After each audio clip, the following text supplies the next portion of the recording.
오늘 본문의 말씀을 통해서 거짓 예언자들의 특징이라고 하는 제목으로 하나님 말씀 잠시 증거하도록 하겠습니다. 에스겔서 우리가 오늘 13장을 쭉 읽어보셨죠? 에스겔서가 48장까지 있습니다. 대예언서의 분류에 속하죠. 분량이 많다는 얘기입니다.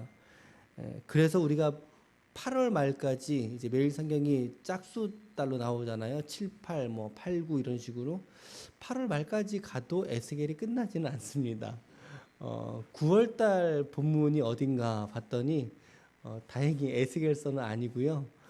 여호수아더라고요. 본문이 아마 역대기 본문 이렇게 우리 역사서를 살펴보니까 조금 더 우리가 쉽게 묵상할 수 있을 것 같은데 어찌됐든 에스겔서 조금 낯설고 때로는 이해하기가 조금 어려운 내용이 있다 할지라도 꾸준히 말씀 읽기를 따라오시면 영육간에 우리가 도움을 얻을 줄로 믿습니다. 처음 읽을 때에는 좀 어려워 보이는 본문들도 우리가 두 번, 세 번 이렇게 읽다 보면 이해가 되더라고요. 이해가 되고 그리고 또 이해가 되면 또 해석이 되죠.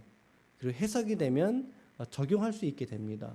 그래서 먼저 믿음은 이해를 통해서 온다 이런 말씀을 몇 번 드렸는데 제가 큰 흐름 정도를 이렇게 잡아드리고 한두 꼭지의 적용점을 제가 제공하고 있으니까 우리 새벽 예배를 통해서도 여러분 개인의 묵상을 위한 도움을 꾸준히 받으셨으면 좋겠다 이런 조언의 말씀을 먼저 드려봅니다. 우리가 읽은 본문은 거짓 예언자들에 대한 정죄와 심판의 메시지입니다. 특별히 16절까지의 내용은 거짓 예언을 하는 남자들에 대해서 기록이 되어져 있고 그리고 17절 너희 백성 중에서 마음대로 예언하는 여자들에게 경고하며 예언한다. 그러니까 거짓 예언을 하는 여자들에 대해서 17절부터 마지막 절까지가 구성되어져 있죠. 두 단락으로 쪼개져 있습니다. 전반부는 남자 예언자, 거짓된, 후반부는 여자 예언자, 역시 거짓된.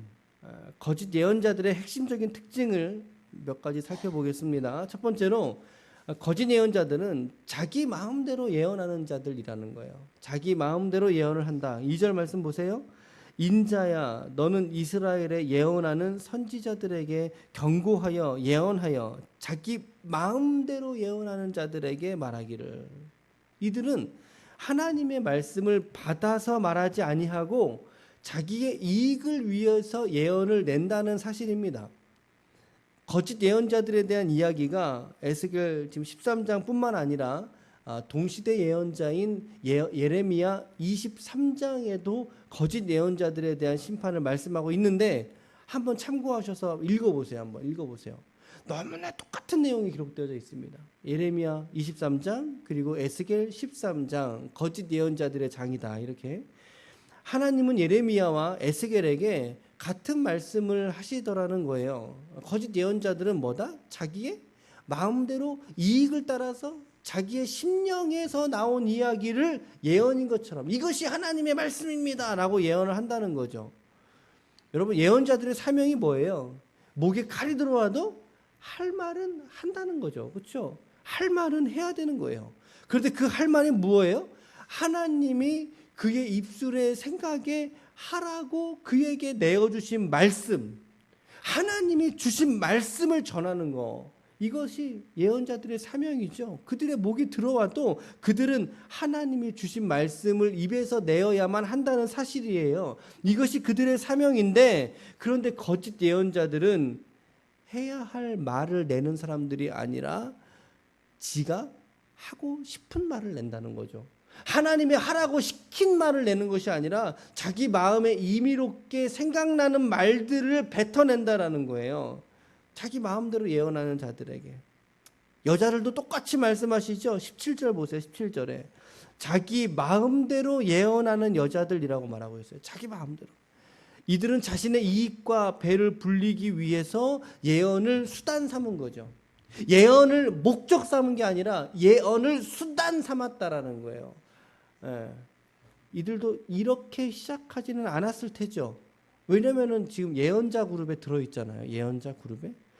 에스겔하고 예레미야가 하나님의 말씀에 실제로 그렇게 부르심을 받았고 그렇게 예언을 받아서 말한, 성신이 임하여서 말한 사람이라고 친다면 오늘 본문에 등장하고 있는 이 예언자들은 대부분 직업적인 예언자들로 봅니다. 직업적인 예언자들이라고 봐요. 설득력 있는 이야기죠. 하나님의 말씀을 여러분 직접 받아서 말한 사람이 있어요? 하나님의 영광과 그 환상을 예언 속에서 받고 경험하고 체험했는데 그가 다른 말 할 수 있겠어요? 다른 말 할 수 없죠. 그래서 에레미야나 에스겔 같은 하나님이 직접 다루시는 예언자들은 피할 수가 없는 거예요. 피할 재간이 없는 거예요.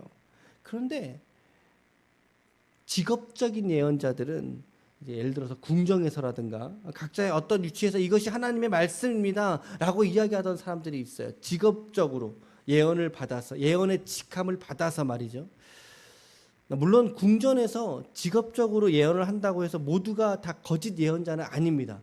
그렇게 이렇게 몰아갈 수는 없어요. 대표적으로 이사야 같은 예언자가 궁정 예언자입니다. 궁정에서 예언을 했던, 직업적인 소명을 받아서 예언을 하던 자들이 있죠. 그러니까 이사야서 같은 걸 읽어보면 되게 국가 정세 이런 부분에 있어서 상당히 높은 이해를 가지고 예언할 수 있었던 이유가 뭐예요? 그가 궁정에 있었기 때문에 그런 예언을 할 수 있었던 거예요. 하지만 이렇듯이 직업적으로 예언자의 직을 수행하게 될 때 아무래도 직접적인 소명을 받은 예언자들보다는 훨씬 더 그 예언의 밀도와 내용에 있어서는 수준 차이가 있을 수밖에 없었다. 이런 생각을 좀 해보게 돼요. 어찌됐든 직접적인 예언자였지만, 직업적인 예언자였지만 그러나 거짓으로 남발한 이 예언의 특징은 바로 자기의 마음대로 하나님이 보여주신 대로가 아니라 자기의 임의롭게 예언을 하더라. 첫 번째 거짓 예언자들의 특징입니다. 두 번째 거짓 예언자들의 특징은요. 두 번째는 삶에서의 실천이 없이 말만 내는 사람이라는 거예요. 삶에서의 실천은 이들에게서 발견되지 않는다. 5절 같은 데 보세요. 5절 보세요.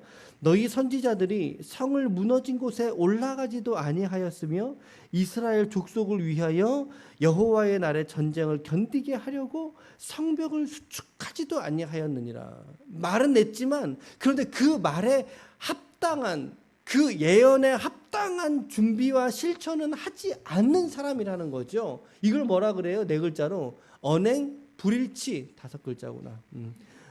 언행 불일치. 그들에게는 8절에서 보면요, 허탈한 것을 말한다라고 되어 있죠. 거짓된 것을 보게 되는 결과를 가져오게 된다는 거예요. 9절에서 거짓 예언자들은 백성의 공회에도 들지 못하고 이스라엘의 호적에서도 기록되지 못하게 하겠다. 무슨 말이에요? 호적에서 파버리겠다.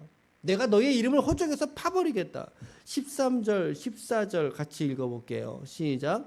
그러므로 나 주 여호와가 말하노라. 내가 분노하여 폭풍을 퍼붓고 내가 진노하여 폭우를 내리고 분노하여 큰 우박덩어리로 무너뜨리리라. 회칠한 담을 내가 이렇게 허물어서 땅에 넘어뜨리고 그 기초를 드러낼 것이라. 담이 무너진즉 너희가 그 가운데서 망하리니 나를 여호와인 줄 알리라. 하나님이 이런 심판을 거짓 예언자들과 헛된 소망, 담은 이제 헛된 소망을 비유하는 단어라고 합니다. 헛된 소망을 갖고 있는 사람들을 이렇게 망하게 하시겠다. 세 번째로 거짓 예언자들의 특징은 영혼을 약탈해 간다는 것입니다. 영혼을 약탈해 간다. 18절 보세요. 주 여호와의 말씀에 사람의 영혼을 사냥하려고 돼 있죠. 사람의 무엇을 사냥하려고? 영혼을 사냥하려고. 손목마다 부적을 꿰어매고 키가 큰 자나 작은 자의 머리를 위하여 수건을 만드는 여인들에게 화가 있을 것이다.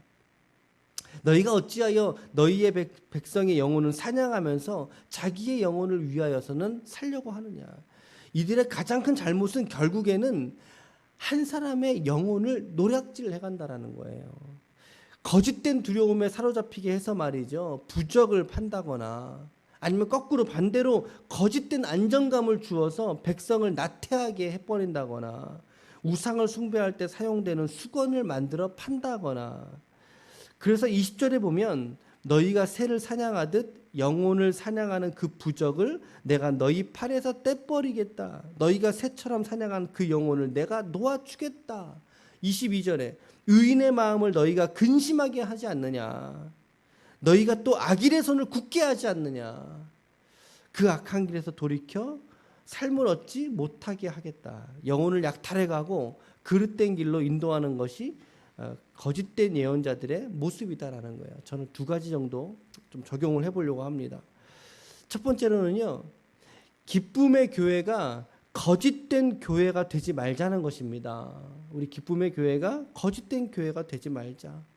이 시대의 교회들이 양적인 성장, 사이즈의 성장의 이론에 갇힌 나머지 좋은 교회의 모델을 버리는 경우가 참 많이 있습니다. 1세기에 있었던 성경적인 교회 모델에 대해서는 관심이 적고 되려 어떻게 하면 사람들이 많이 찾아올 수 있게 할까?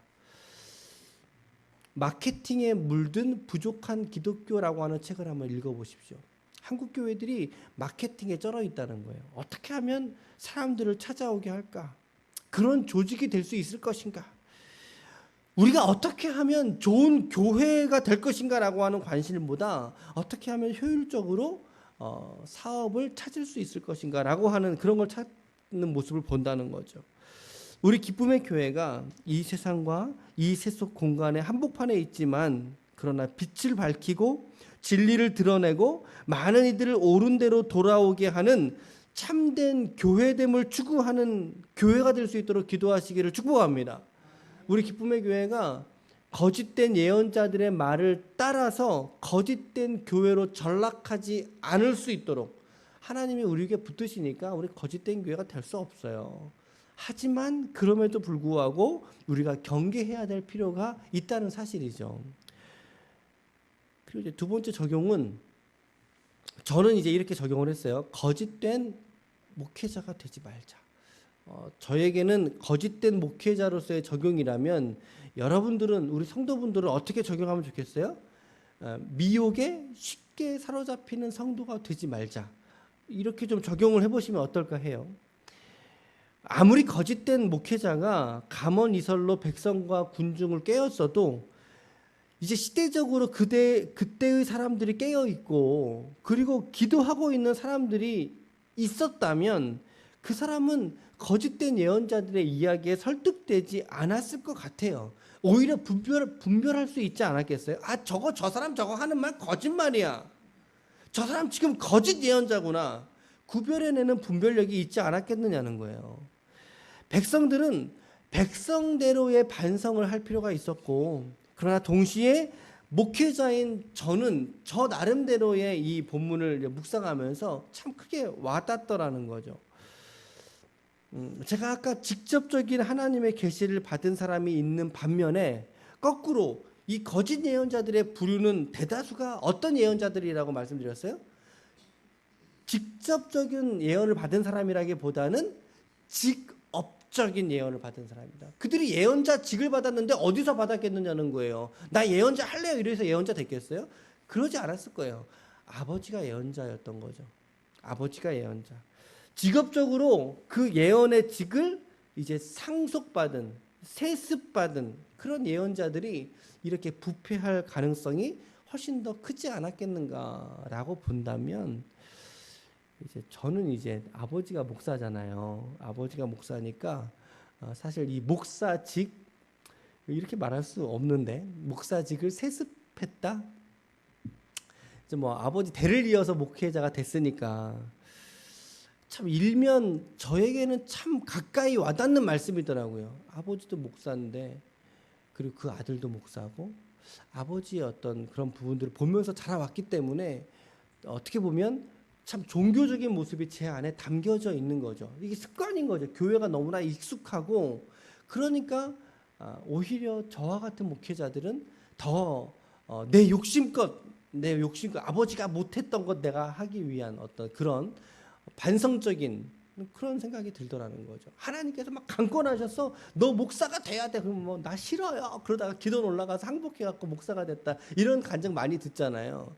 그런 분들은 하나님께서 이렇게 직접적으로 다루시는 분들인데 근데 저같이 이런 이렇게 세습된 이런 목회의 길을 걷는 목사의 직을 걷고 있는 사람들에게는 야 정말 이거 조심해야 되겠다. 경종을 울리는 말씀 같더라고요 저한텐.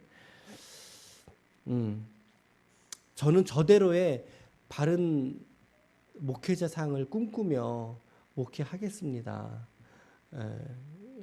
그러나 여러분들도 여러분 나름대로 또 목회자를 향해서 또 그릇된 길로 여러분들의 목사가 가지 않을 수 있도록 함께 애써줄 수 있기를 축복합니다. 네, 저는 저 나름대로 경성하면서 목회를 하겠고 또 여러분들은 여러분 나름대로 하나님께서 여러분들에게 주시는 기도 가운데 주시는 여러분들의 성경 묵상 가운데 주시는 그런 하나님의 음성을 잘 듣고 목회자를 위해서 기도하고 또 여러분들 스스로가 바른 분별력을 가질 수 있는 그런 모습이었으면 좋겠다 생각이 들었어요. 여러분들도 목회자에게 바른 말을 할 수 있도록 여러분들 스스로 잘 겸비하셨으면 좋겠습니다. 또 목회자가 다른 길로 가면 목사님 그 길이 아니지 않습니까? 같이 기도하면서 우리 귀한 교회와 또 목양의 관계 속에 우리가 함께 나아갈 수 있기를 축복합니다. 오늘 말씀 여기까지 마치겠습니다.